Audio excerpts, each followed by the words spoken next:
So I had a fellow young author ask me in a class, is it better to have a villain who's not necessarily a villain, or is it better just to have a straight out evil person? And I thought this was a really good question, and one that a lot of people seem to be wondering about too. So before I answer this question, just get out of the way. I'm sorry if my voice sounds weird.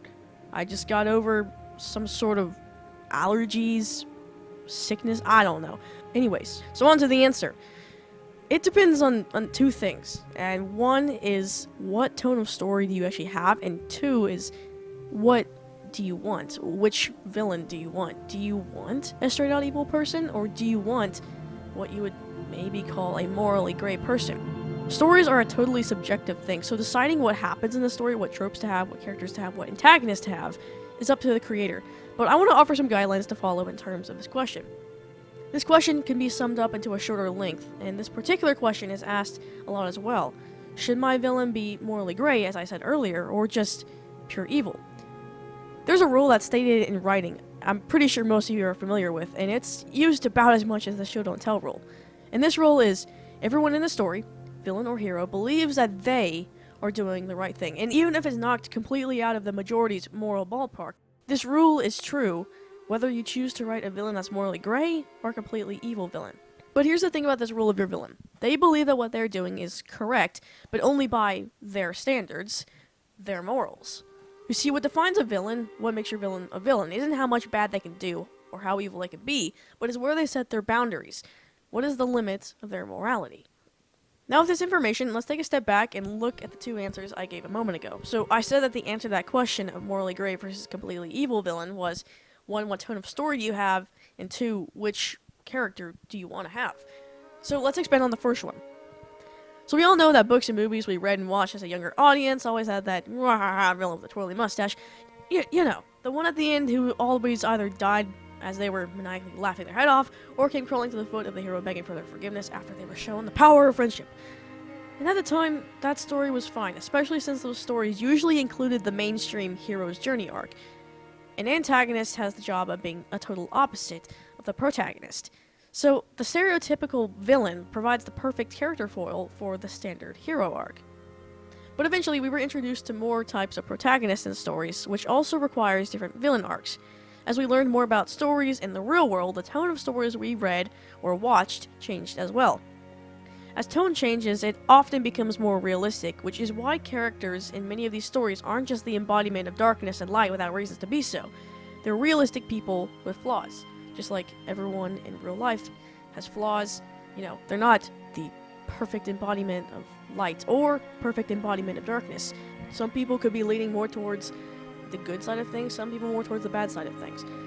However, just because your villain is a totally tragic, complex character doesn't instantly make your story feel darker or more realistic. And this leads me to my next answer. What type of villain do you want? Remember, I said that stories are subjective, so really whatever villain you want to have in your story is the villain that you should have in your story. But remember what I said earlier about what makes your villain a villain. It isn't how much bad they can do or how evil they can be, but where they set the boundary line of their morality. You can have an evil character who isn't really morally gray and is definitely leaning more towards the evil side of the spectrum, but this character still needs to believe that what they are doing is totally within the boundary of their own morals. So using some examples here, we have Sozin from Avatar The Last Airbender. Now Sozin believes that by conquering the world, he's sharing the Fire Nation's greatness with the rest of the world. This is kind of like, Adolf Hitler in World War II. Another example is Zahir from Legend of Korra. So Zahir believes that the natural order of the universe is disorder, and that he is providing peace to the world by bringing down world leaders and letting chaos reign. Both of these characters lean more towards the evil side of the spectrum, but still believe that what they are doing is right. If you want to take it even further down the dark side, Darth Sidious from Star Wars and Sauron from Lord of the Rings both want power and want to rule the world, but they don't believe what they're doing is necessarily wrong, but that's because their morals are messed up and completely out of whack. Now, if you're leaning more towards the side of having a morally gray antagonist, you're in for a lot more work. This person needs to have somewhat relatable morals, maybe even be considered somewhat of a good person, kind of, but at the same time also needs to be clearly a villain.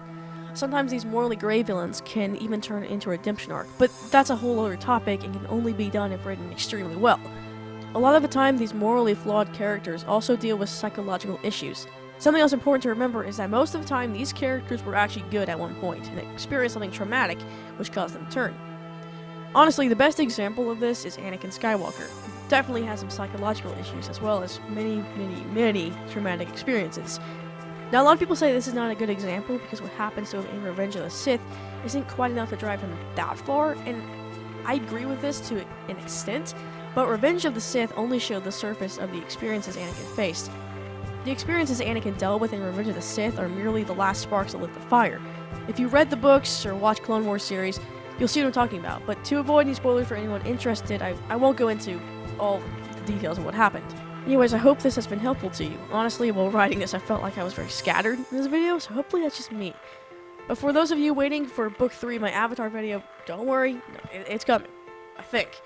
I've just been really busy lately with various things, and I've had to revamp the entire essay, actually, so it'll be out shortly. Until then, see you guys later.